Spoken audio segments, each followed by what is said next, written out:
बहुत होनहार खिलाड़ी था, बड़ा भविष्य उज्जवल था। परंतु जो जर्जर हुई हुई स्टेडियम की स्थिति है पूरे हरियाणा में, सरकार की लापरवाही है। और कांग्रेस के समय में जितने स्टेडियम बने थे, इस सरकार ने कोई स्टेडियम नहीं बनाया, ना रख रखाव करते हैं। जो हुआ कांग्रेस के समय में हुआ।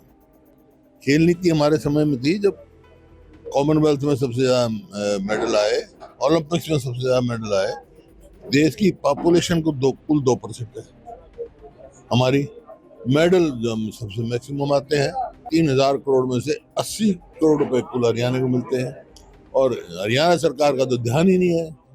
रोहतक के कल लाखन माजरा में एक बास्केटबॉल के खिलाड़ी की जो लोहे का पोल था गिरने से मौत हो गई थी, और उसको लेकर जो है हरियाणा सरकार की खेल और खेल नीति को लेकर सवाल उठाए हैं पूर्व सीएम भूपेंद्र सिंह हुड्डा साहब। जिस तरह से जो कल जो हादसा हुआ लाखन माजरा में खिलाड़ी की लोहे का पोल गिरने से मौत हुई है, इसको किस तरह देखते हैं? देखिए, बड़ा दुखद हादसा हुआ है।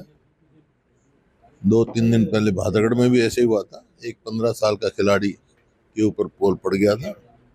और कल लाखन माजरा में 17 साल का खिलाड़ी, जो कि राष्ट्रीय स्तर का खिलाड़ी था, जिसने मेडल भी जीते हैं और जिसकी हिंदुस्तान की टीम में चयन तकरीबन पक्का ही माना जा रहा था।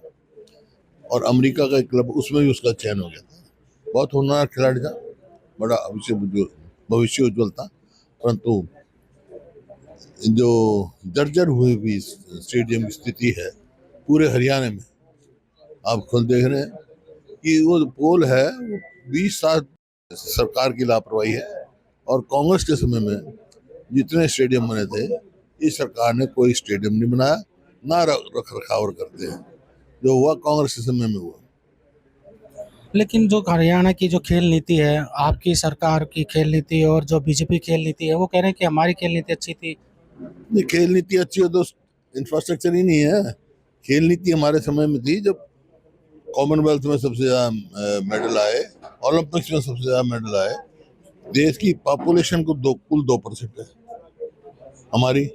मेडल जो हम सबसे मैक्सिमम आते हैं। जब फंड का आवंटन होता है, 3,500 करोड़ में से 80 करोड़ रुपए कुल हरियाणा को मिलते हैं। और हरियाणा सरकार का तो ध्यान ही नहीं है। आपने जो जो खिलाड़ी हैं जिनके हादसे में भी मौत हुई है, एक बहादुरगढ़ का भी, तो उनके परिवार को सरकारी नौकरी की बात। ये मैंने कहा है, जो इसकी जिम्मेवार सरकार की लापरवाही है, उनको तुरंत उनके परिवार को एक नौकरी देनी चाहिए और पूरी आर्थिक मदद करनी चाहिए उनकी तुरंत। क्योंकि ये और किसी को दोष देने की जरूरत नहीं है, केवल और केवल सरकार की लापरवाही है, जो मेंटेनेंस नहीं किया। आप किसी भी स्टेडियम में चले जाओ, मेंटेन नहीं मिलेगा। अब आप खेल नीति की बात करें, शेफाली वर्मा, जिसने पूरी दुनिया में महिला की टीम को जिताया, एक अकेली वही थी, वो तो बाहर थी, लेकिन उसको अंदर आई तो उसने जिताया। होनहार खिलाड़ी है, उसको तुरंत जो है डीएसपी भर्ती करना चाहिए था। और मैंने कहा था कम से कम 3 करोड़ रुपए दो महिला के। 1.5 करोड़ रुपए जब आप पुरुष को देते हो, तो महिला को 3 करोड़ देनी चाहिए, वो भी नहीं दिया।